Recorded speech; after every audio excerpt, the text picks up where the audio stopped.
Hi, this is Bob Pjorn, and I'm doing my third installment on the blues. This time I'm just taking some basic blues and expanding on some different rhythms and variations you could use to play the blues.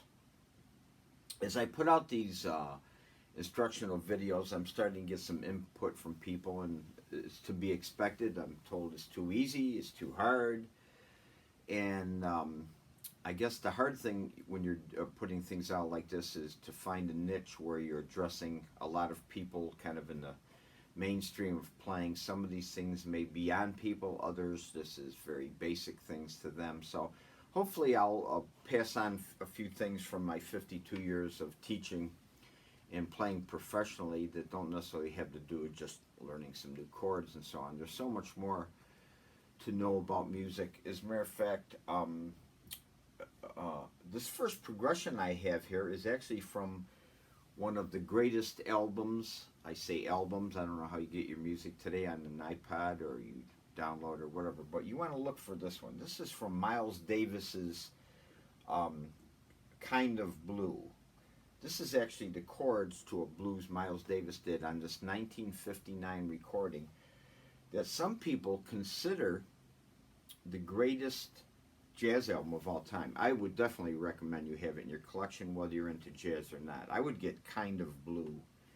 You're cheating yourself if you don't have it, even if you're not into jazz. Put it on and give it a chance and listen to it. The big mistake people make with different genres like classical music or jazz, they don't give them enough time. People who are into country music and rock, it's a little bit more immediate. You usually get it right away, but a lot of the things you've listened to over and over, so you've gotten a fondness for them. One big thing I've learned as a kid, I wasn't into jazz, but after a while, once I got it, then I got it. It takes a little bit of doing. You have to go to those musics, where they don't necessarily come to you. But even if you're not into jazz, I would get Kind of Blue. Anyways, here's a blues in 6/4 time, and don't let that throw you. It's no big deal.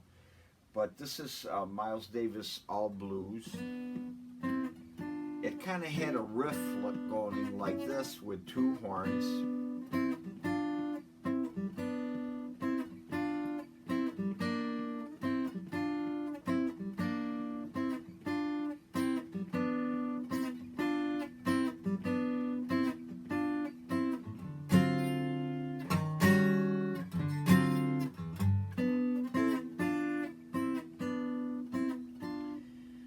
By the way, here we have a D7 sharp 9. Now, Jimi Hendrix came out with that chord in the middle 60s, 66, 67, whatever, Purple Haze, some of his other tunes, and they called it the Jimi Hendrix chord.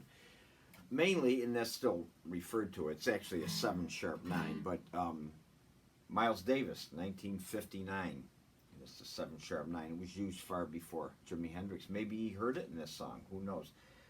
I think Jimi Hendrix was well aware of this album. I'd almost say I'm sure he was. But so here's a 6/4 blues. 1, 2, 3, 4, 5, 6. 1, 2, 3, 4, 5, 6. 2, 3, 4, 5, 6. 1, 2, 3, 4, 5, 6. 1, 2, 3, 4, 5, 6. C9 or C7. 3, 4, 5, 6.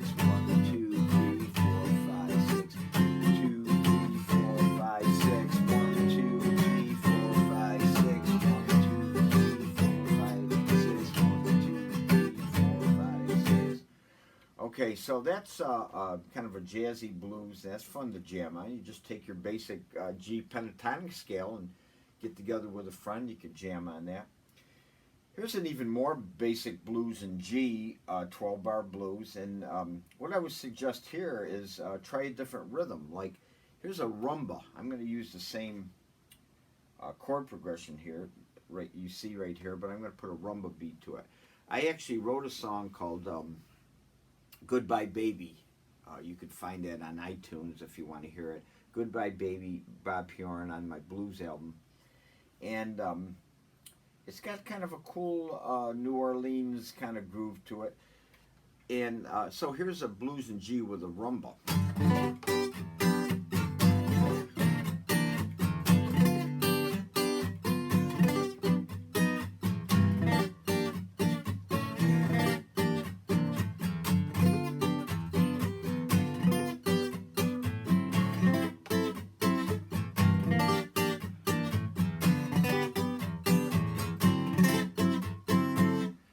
Now that rumble, that's a little tough to get when you're first beginning. I'll probably do a lesson on that because that's used in a lot of songs.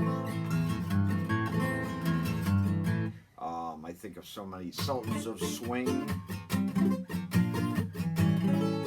So that little rumble rhythm comes into a lot of pop rock tunes, and people have a little trouble with it, but be patient, you'll get it. I start people off this way. I'm taking a G7 chord. I'd hit the bass notes, 5 or 6 or 6 and 5, whatever, someplace in the bass area.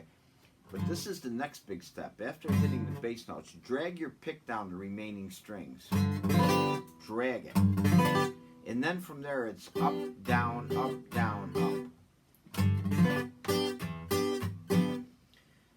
There's two other elements in that which account for its being hard to learn at first. I'm accenting the upstrokes, and I'm damping. Damping is when you release the chord so it doesn't ring. So here's the rumble rhythm at a slow tempo.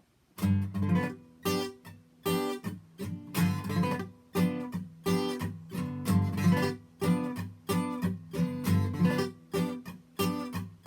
that takes a while to get, so if you're a beginner, just keep working on that. Next, I have an interesting thing, an 8-bar blues. That was far more popular in the early days, 20s, 30s, 40s. And the 8-bar blues is kind of cool to jam on. As involved as this looked, you can still play it and jam on it with a basic blues scale. I'll do a little playing on it, demonstrate some ideas. Let's see, we've got a diminished chord in this, if you don't know it. Looks like a little rhombus-shaped chord. At the end, I have an E7, but what I'm going to do there demonstrates another idea. Very often at the end of a blues, you can use an augmented chord in place of the 7th chord of that name. I'm going to use E augmented instead of E7. You could use E7 sharp 9, the so-called Jimi Hendrix chord. But here's a little playing on a 8-bar blues in A.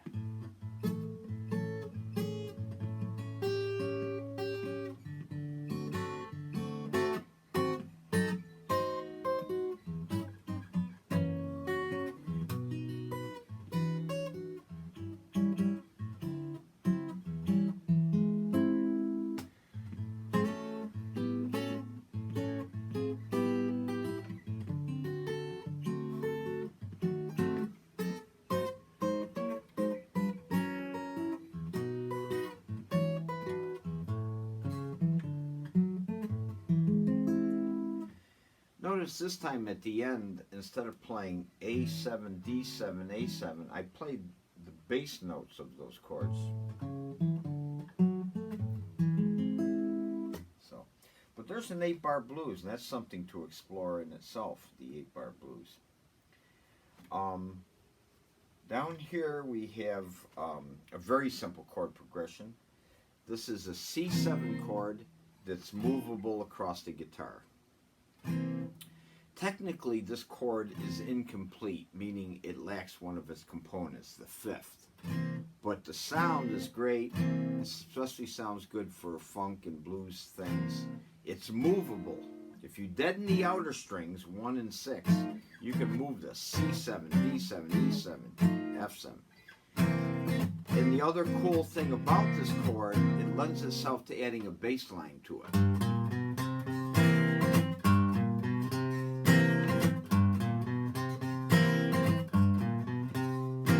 F7,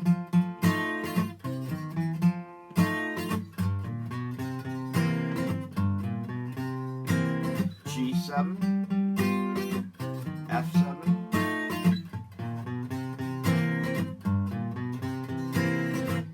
so that's a fun chord progression to play on. This chord will be of a lot of value to you in the future. I'd like to do a whole lesson on, you can get 100 or more chords off of this one chord eventually. So it's a good chord to know. A C7, usually considered a beginner chord, a C with the little finger on the 3rd string. And it moves across the guitar as long as you deaden the outer strings. This last blues here, I wanted to show that in terms of adding a bass line. I first heard Stevie Ray Vaughan do this. I remember the first edition of Unplugged, and he came on. I believe he had a 12-string guitar and played Pride and Joy. I'm pretty sure he did Pride and Joy with this. But anyways, something I've heard him do. I'm sure other people have done this before him, but he was the first one I heard do this. Here's kind of a little boogie bass line, and you can do different variations. He actually incorporated that right in with the chord. I'm going to play E7, or you can do E. I like E7. I can stretch my little finger a little more and incorporate the bass line right in with it.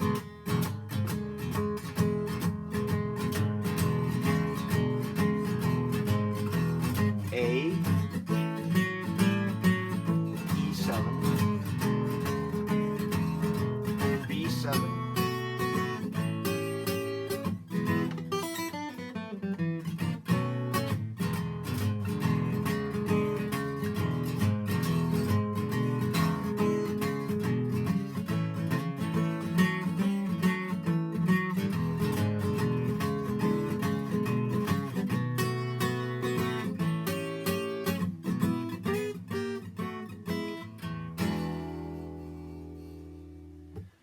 So that's another way to play blues. This goes on forever. There's so many variations you could use. You got to be inventive and search some things out and try some different techniques. What I'd like to do in my next installment of the blues is talk about the jazz blues and how they get so many more chords in there. And that would be a whole lesson in itself.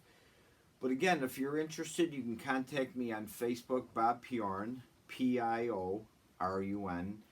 If you have questions, comments, you want to see a particular subject addressed, I'd be glad to pass on my knowledge of over 50 years of playing and teaching. I have some books out, especially a general book on the guitar that starts from the beginning, not a reading book. It goes on from the very beginning into things like modes and scales and all your basic chords, plus more involved chords if you're interested in that. I sell that. So anyways, Bob Piorun. And that's Spud back there, sleeping away. And we'll see you next time with an installment on the blues, jazz blues, where we'll get a few more fancier chords in the progression. Thanks. Hope you enjoyed it.